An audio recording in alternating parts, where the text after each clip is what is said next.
अब मुझे कोई कितना भटकाना चाहे, मैं प्रिया प्रीतम के सिवा और किसी का भजन नहीं कर सकता। ये निष्ठा होनी चाहिए।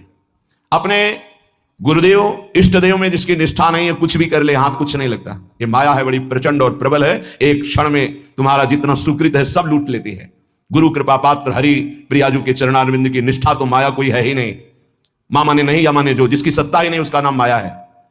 न चाश्रयामी, भूल से भी किसी का अन्य का आश्रय हम नहीं ले सकते।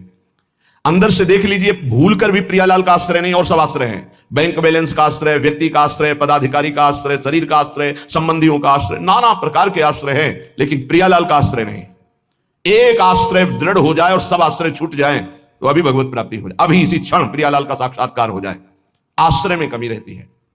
वो पता तब चलता है जब सुख या भारी दुख की संयोग वृत्ति होती। भारी सुख मिला, मैंने किया ऐसा ऐसा तो मुझे मिला, या अमुक ने सहयोग किया ऐसा, वो प्रियालाल को नहीं देख पाता। भारी दुख की परिस्थिति है, अमुक को फोन करो, अमुक का परिचय उसको याद आता है, प्रियालाल का नहीं। ये अनाश्रित का लक्षण। और आश्रित का चाहे जितना सुख आवे, मेरी किशोरी जी की कृपा, वो देखता है कृपा।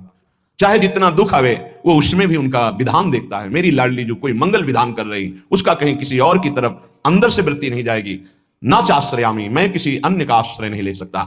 पश्यामि जागृति तथा स्वप्ने भी नान्यत। आहा, अन्य किसी का न जागृत में न स्वप्न में। जैसे कभी कभी कोई साधक कहते हैं हमारे स्वप्न में ऐसा ऐसा, आप ये समझ लीजिए कि आपके अंदर जो चल रहा होता है वही स्वप्न का स्वरूप मन प्रकट करता है।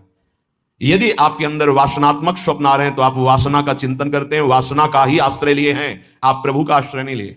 प्रभु का आश्रय लिए हैं तो पक्का बड़े बड़े संत महात्मा आएंगे, भगवत चरित्र की कोई ना कोई स्फुरना होगी, स्वप्न बड़ा मंगलमय होता है। कभी गंदे स्वप्न आ ही नहीं सकते। जब तक गंदे स्वप्न आते हैं तो जागृत अवस्था में कुछ गंदगी आप बटोरते हैं, वो क्रिया के द्वारा हो या चिंतन के द्वारा हो। यदि जागृत का आप पूर्ण रूप से पावन समय व्यतीत करते हैं तो स्वप्नावस्था अपने आप मंगलमयी हो जाएगी। ये स्थिति पहचानी जाती है साधक की कि किस कोटि का साधक है। स्वप्न गंदे कभी नहीं आ सकते, और स्वप्न आने का समय ही नहीं रहता। बहुत कम निद्रा के लिए समय दिया जाता है, तो उस समय जो होता है वो भागवतिक स्वप्न आएंगे या कोई आदेश होगा, संकेत होगा, अन्यथा नहीं। जागृत स्वप्न सुसुप्ति स्मृत में राधा पदाब्ज छटा। यहां श्रीपाद कह रहे पश्यामि जागृति तथा स्वप्ने भी नान्यत। ना जागृत में ना स्वप्न में किंचन मात्र किसी अन्य का चिंतन, अन्य का आश्रय नहीं। स्वप्न गंदा, चिंतन आपका गंदा है, इसलिए आया है। उसे नकारिए नहीं, स्वीकार कीजिए और चिंतन को बदलिए।